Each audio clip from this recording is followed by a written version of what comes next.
Today I would like to talk with you about distilled water.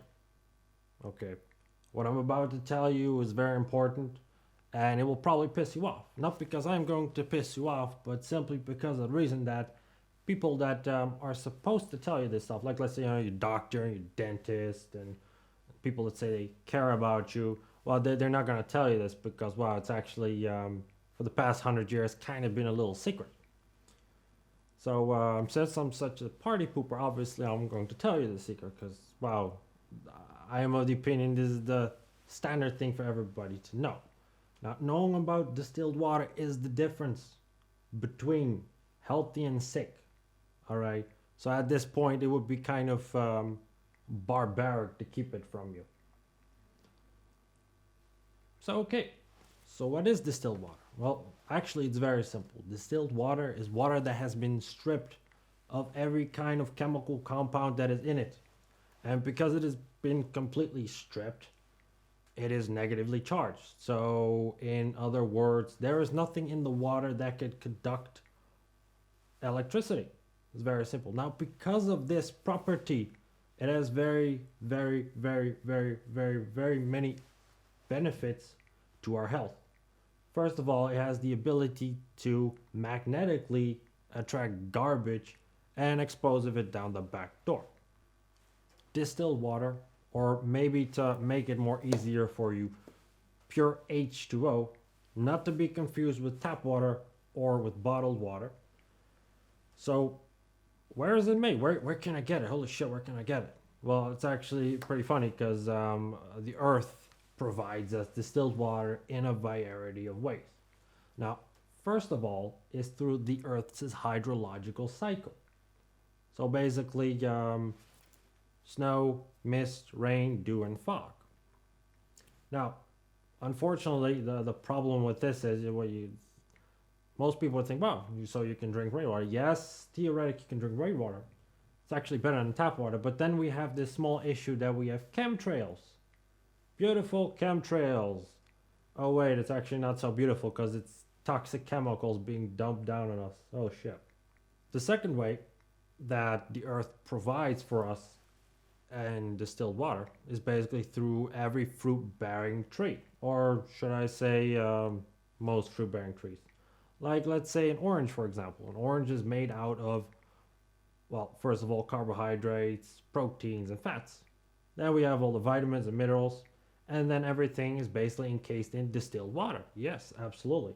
Now there is one last way that we are able to get distilled water, and that's actually through our bodies. Actually, our bodies work as a water distiller, and we have the ability to drink our own urine. Now, don't worry, fucking chill. This video is not going to be about drinking your own urine, but in case of an emergency, yes, you can actually do this. But then first, you would have to be totally clean. Now, what does clean mean? Okay, now we're going to get to that. So, now, if you are lucky, you might just have the chance that you will be able to get distilled water in your nearby store. Unfortunately, most people are not that lucky. So, wow, there's one alternative, which is actually a way better alternative. That is through a water distiller. A water distiller works exactly the same as the Earth's hydrological cycle, only it's like in a miniature form. A hot element heats up the water to the point that it starts to boil, and then a cold element above it condenses it down. Now, as the pressure builds up in this container, basically what's happening is it will basically be pressurized through a small little tube down to a container, where it is actually finally condensed to actual H2O. And there we have our final product. This is all the waste left over extracted and separated from the pure H2O. Now it will have a pretty strong chemical-like smell upon opening it. Try to go for a rough, dedicated sponge meant for stainless steel preferably. Personally, I would recommend you to wear gloves. I have no idea what the fuck is in here, man. I'm sorry, bro, but that's the worst of the worst could be in here. You have no idea. Oh, I'm sorry, man. I totally forgot you were there for a second. Oh, how selfish of me. Would you like to have a drink? No? Why not? But it is FDA approved. Let me hold that in front of the light. Look at this. Look at this shit.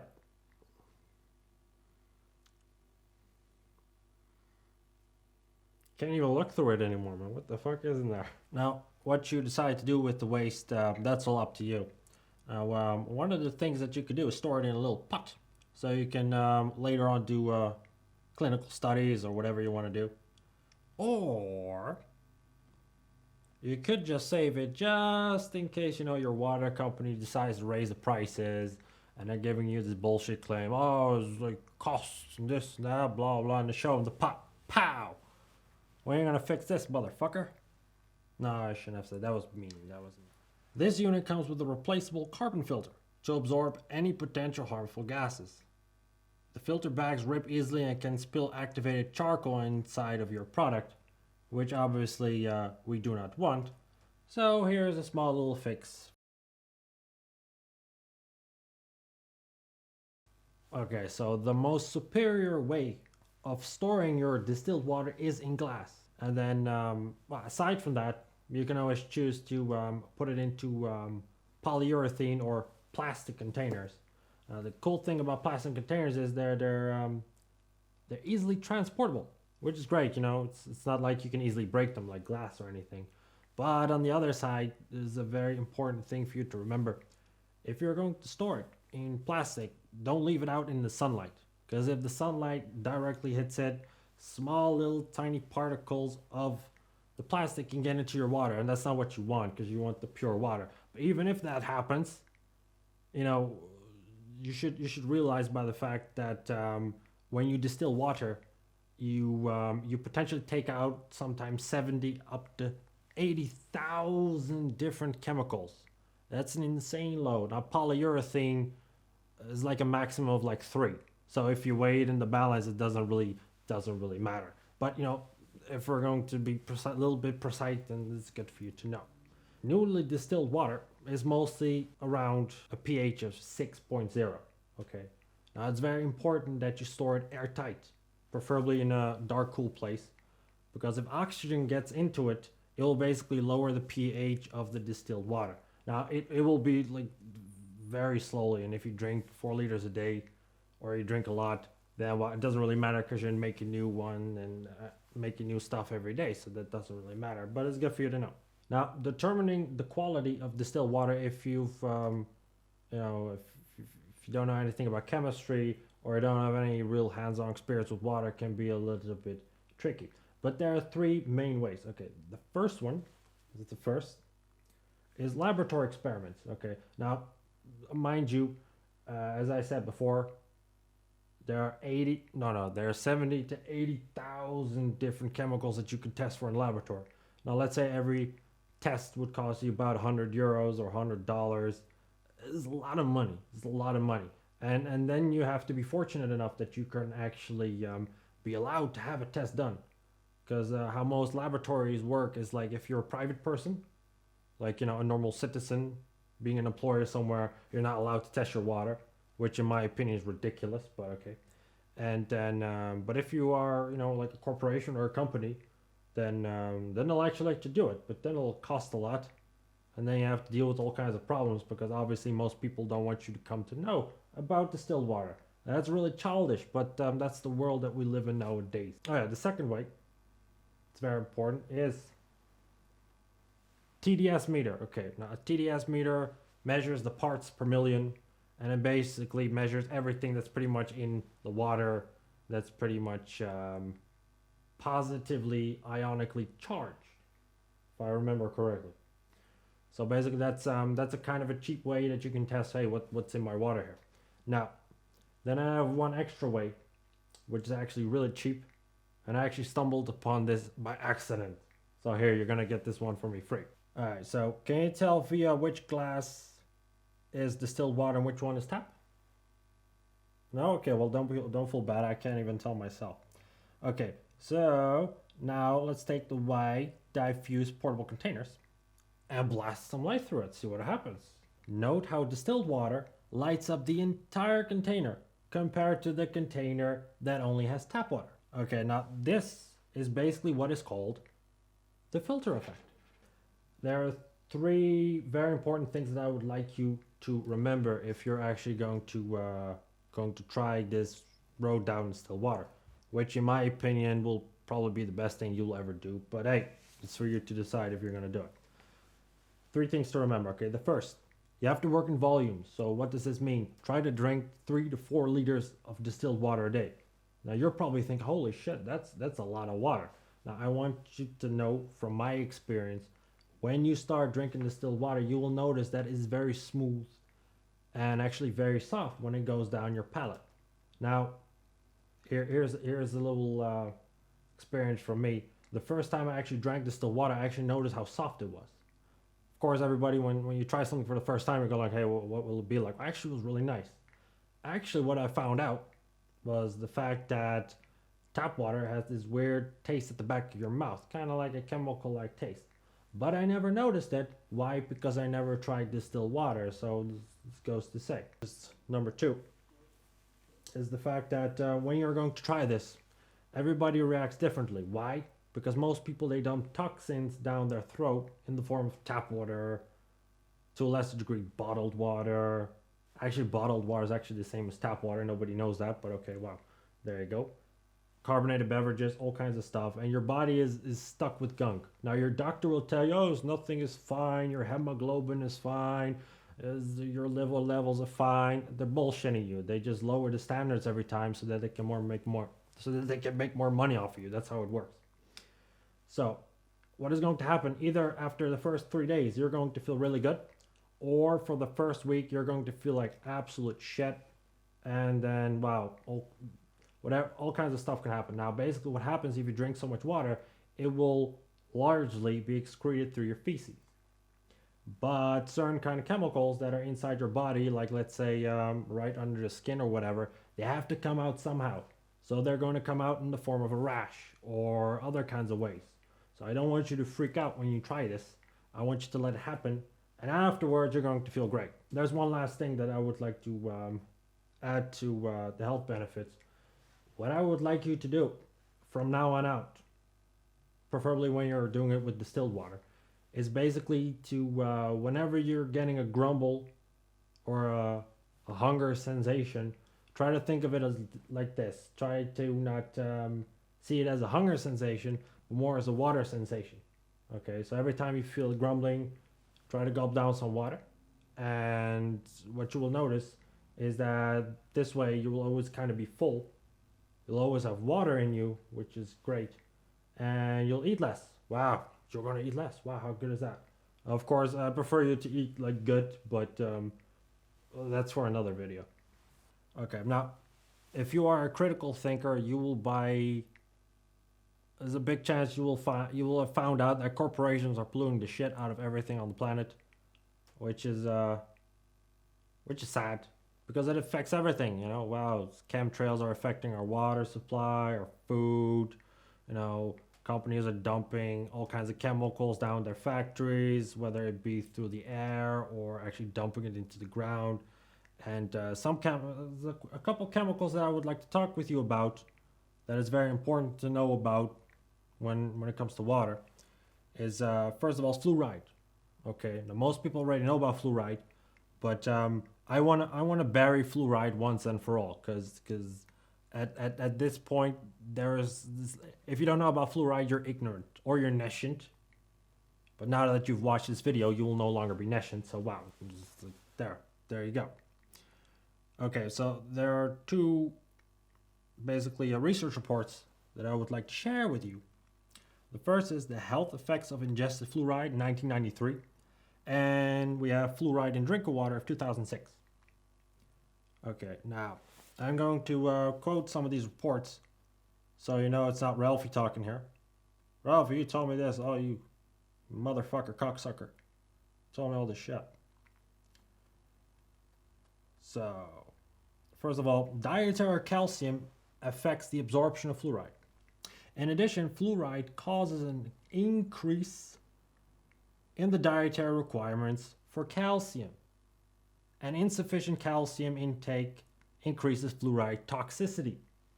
Yes, you're right, toxicity. If you go to your water company and you ask them, hey, is there any fluoride in my water? Then there's going to be two things. Or they're going to say no. In my opinion, they're lying because they're dumping it like crazy. Or they will say, no, we don't. But there's fluoride in your water, but it's naturally occurring fluoride. Of course. How does that fluoride get there? It's magic. Fucking magic. The phosphor fertilizer industry like magically just made it disappear and then it ended up in your ground. And you know, but it's very little fluoride. Don't you worry, it's below the parameters and this and that and all this stuff. It's very good. I'll get to that in a little bit. Okay, so second quote: aluminium fluoride is also involved in regulating the pineal melatonin system as well as the thyroid stimulating hormone, growth hormone connection. It has been said regarding molecule of aluminum fluoride is the messenger of false information. So there you go. Melatonin. So basically you're going to have trouble sleeping. You don't really want to have sex. You're going to be lethargic. Lethargic means that you're going to have no energy to do anything. I don't care. World's falling apart. I don't care. You want $50? I don't care. That kind of thing. Frenny, 1994, found an association between high fluoride concentrations, so that's like 3 milligrams per liter or more in drinking water, and decreased total fertility rate. Fertility. That it should stop right there, but yeah, I'm gonna stop right there. So yeah, so fucked up.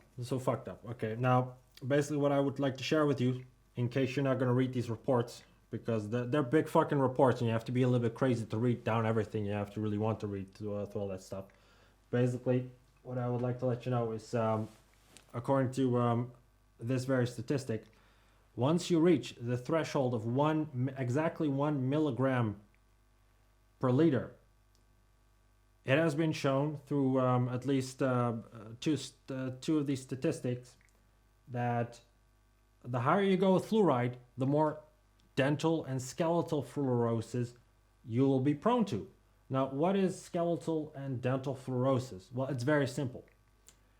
I'm going to try to break it down in a very simple way that I can explain to you.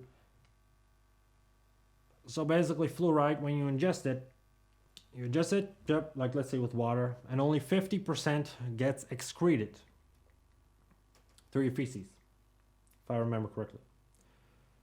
But the other 50% will stay inside your body. If you don't drink at least 2 liters a day, which is kind of fucked up because, come on, if you drink tap water, you're continually adding to all this stuff. But basically what happens is the fluoride, it loves to go into your bones. And it loves to, it has a love relationship with calcium. It loves calcium. But calcium doesn't really love fluoride, but you know, it's complicated. So basically what fluoride likes to do, it likes to go to your bones. It's like where it wants to sit. Aside from your pineal gland, where together with calcium, it kind of stays there. And yeah, it likes to sit in your bones, aside from your joints and ligaments. And so basically it sits there in your bones, and basically what researchers have found out is that the more fluoride you give a person, or in this case studying rats, the more fluoride they would give to them. At the end of the autopsy, when they would kill the rats or the mice and they would check out the bones would break very easily. Now, why is this? It's very simple. Basically, fluoride competes with calcium, and actually, because they don't really have a good relationship, fluoride sits in your bones.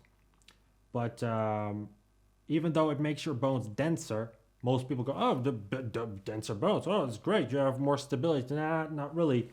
Because fluoride is actually very porous. So to come back to experiment, the bones break more easily. That's actually the issue. That is why fluoride is actually, in my opinion, such a toxic thing. Well, actually, it's not my opinion anymore because you read it here. You've seen it for yourself from all these studies. It's toxic, but they're still allowing it to get into your water. Okay, you see where I'm going with this. Okay, I'm gonna leave it at that. You can form your own opinion, but yeah, no fluoride. And if I remember correctly, as of 2016, which is this year, it has been classified as a neurotoxin. I haven't found where exactly who actually came up with that, so it's like, but okay, we know enough. We know enough. Okay, so now another set of chemicals that I want to talk with you about because actually it's indirectly related to water, not really, but it's important enough for me to mention it to you, which is chrome and arsenic. Okay, now why I want to talk about this is very simple. There are certain companies out there. Now, as we've said before, corporations love to dump their waste because corporations, well, they care very little for people, which is actually weird to me. But okay, well, it is what it is. But we have certain companies. Now, there's this one company I would like to take as an example. Now, I'm not going to tell any names, Phillips. But yeah, so there are certain companies, and I'll take this one company as an example. This company, it's like when you hear the story, you go, no, it can't be right. But it's the truth because I actually know a guy that used to work there. I don't know him personally, but I know that he exists, and I know about his story. So basically, the way that ever since 1995 that they've been dumping chemicals into basically stuff that is used by people is basically by taking chrome and arsenic, for example, and injecting it into wood, impregnating the wood. Now, by doing this, they make the claim that it's ecological and biologically friendly and is the best, and we're reusing old stuff, and they get subsidies for it, and it's all great. But the problem where it comes down to is it gives you cancer. Okay, these are heavy carcinogenics, and they're water soluble. They'll go right through your skin if need be. And the problem is that when you get rid of all these products, like let's say you buy furniture.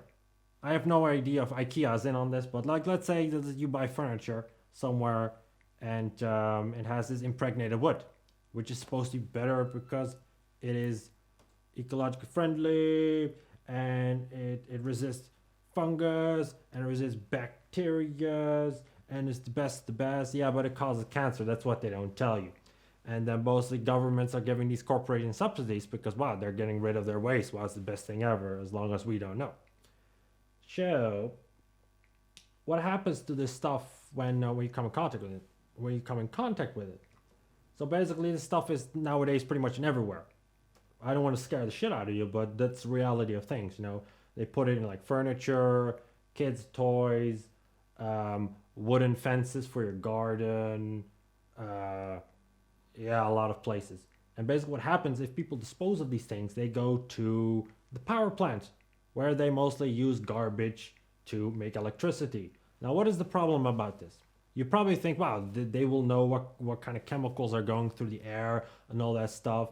And yes, they do know, but they still do these things because apparently fuck you. That's pretty much what it is. I'm not bullshitting with you. That's what it is. So basically what happens, this is the part that's very important for you to know, because then you know how arsenic could potentially get into your water, or chrome get into your water. When they heat up this garbage, what they do as a test, they have this little membrane pump, basically a pump with this little membrane, and they put it all the way up the tower of this big plant. And then when this little pump, sucks in air for like a day, at the end of the day, they take the membrane and they study the membrane. They can see, hey, what is in the membrane? And but the thing here, the Na particles of arsenic, they're so small, they will go right through the membrane. This is what I like to call the Houdini magic vanishing trick. Okay, so basically, because they know that this happens, this is one of the ways that they can, dump chemicals basically down the power plant, and then it's bioenergy. Because wow, it's better because it's bio. Wow, great. So this is pretty much how they kill you. Now, these particles, they get into the air. They fall on us. They fall on our food. they fall into the water. And so far, all the research that I've done is that these particles, you can't even distill these things out, apparently. So yeah, sorry about that, bro. I try to do my best. So yeah, sorry I had to end the story here with a pretty sad ending here, but yeah, that's pretty much all for now. If this video helped you out, please leave a like if you did. Don't forget to share this with all your friends and loved ones. It's very important. And as a last thing, check out the links down below for additional information. Because don't believe anything I say. Just research for yourself. You take care, man.